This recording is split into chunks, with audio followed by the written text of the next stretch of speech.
All right, Colin, let's start with the Cincinnati Bengals. Big week for them. They extended Jamar Chase and T. Higgins, making both of them two of the highest paid receivers in the NFL.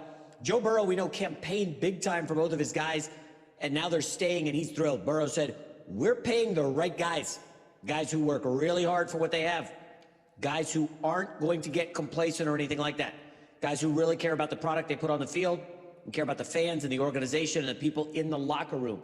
So listen, Joe Burrow got what he wanted, right? Franchise quarterback, went to the owner, went to the coach. We need to keep these guys. They kept them.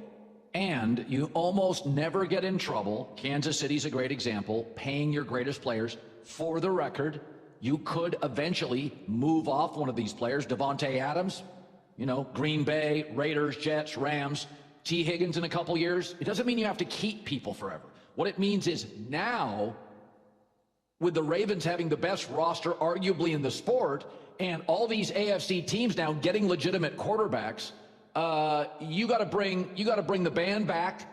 Doesn't mean year to year you can't move off players, but letting him go is so bad for the locker room. It sends such a bad sign to free agents, draft picks, coaches, scouts. I think it's the right move. So the counter would be the Cincinnati Bengals are the only team in the NFL paying three guys $28 or more million next year. That's why it's a big experiment. It is a huge roll of the dice. Yeah, and they will not win a Super Bowl because of it. Will they get to the playoffs? I have them making the playoffs. I think they're a playoff team, but we know of the 14 playoff teams generally, there's about 4 to 5 that we think are complete enough to win a Super Bowl.